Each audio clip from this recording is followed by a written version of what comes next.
If you've never heard of a guy named Peter Dow, he was a Hillary Clinton campaign worker, big Hillary Clinton supporter. He's a guy who, if you go to his Twitter feed right now, I guarantee you he has already tweeted out something horrible about Bernie Sanders today in the month of March 2017 because he's still so damn bitter about Hillary Clinton losing the presidential election.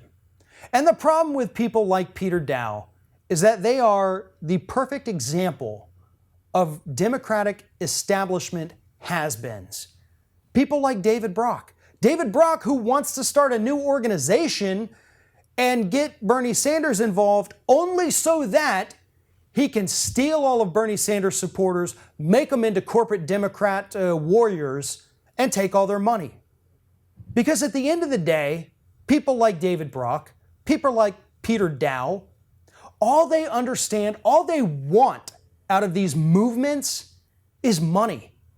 They want to further their own career by taking money from you that's meant to go to worthy causes or help to elect progressive candidates and put it in their pockets. These are not men who are struggling to get by in life. These are men who drive cars that probably cost more than your houses. These organizations, these Democratic think tanks in Washington, D.C., are massive money makers. And all they do is prop up the establishment Democratic candidates and politicians who are more than happy to take money from corporations and ignore the will of the American public, ignore the will of progressives.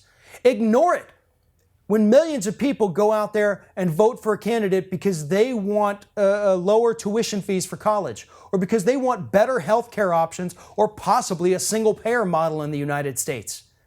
These establishment Democrats ignore those people, pocket their money, and prop up establishment candidates who can't beat the least liked candidate in presidential history in the United States. That's pathetic. But that's what you get with people like David Brock and Peter Dow and Debbie Wasserman Schultz and all of these other corporate centrist establishment Democrats that have taken over the Democratic Party. And Tom Perez, as the new DNC chairman, I do not have a ton of faith in him. He's not a bad guy, but he's not a good guy either. He's not the kind of guy that's going to go out there and fight for debt-free college. He's not the kind of guy that's going to go out there and fight for a single-payer healthcare system. And that's the problem. He's just going to do what the party's always been doing. Maybe he'll make it slightly better. Maybe he'll make it slightly worse. But it's not the kind of change that we actually need. The change that Democrats were promised in the 2008 campaign from Barack Obama. That change never came.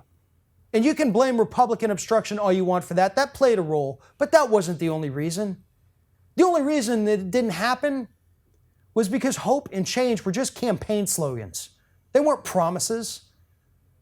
But we still want someone to make good on those promises. But as long as we have guys like David Brock and Peter Dow, two guys, by the way, who were actually investigated by the State Department for potential misuse of campaign funds. They had been given a grant through some of their organizations, their think tanks and 501 organizations, were given a grant by the State Department to go interfere with Israel's election. And instead, according to the investigation, it's believed that they took that money and instead used it to try to re-elect Hillary Clinton and put some of it in their pockets. That is according to the State Department's investigation. Currently, there's a lawsuit brought by conservative organizations to release the information from that investigation so we can find out what exactly these two establishment Democrats have been up to. But that just takes it back to the main point. These people, David Brock, Peter Dow, and everyone like them, they're in it for themselves. They're not in this for you. They're not fighting for you. They're fighting for a few extra dollars.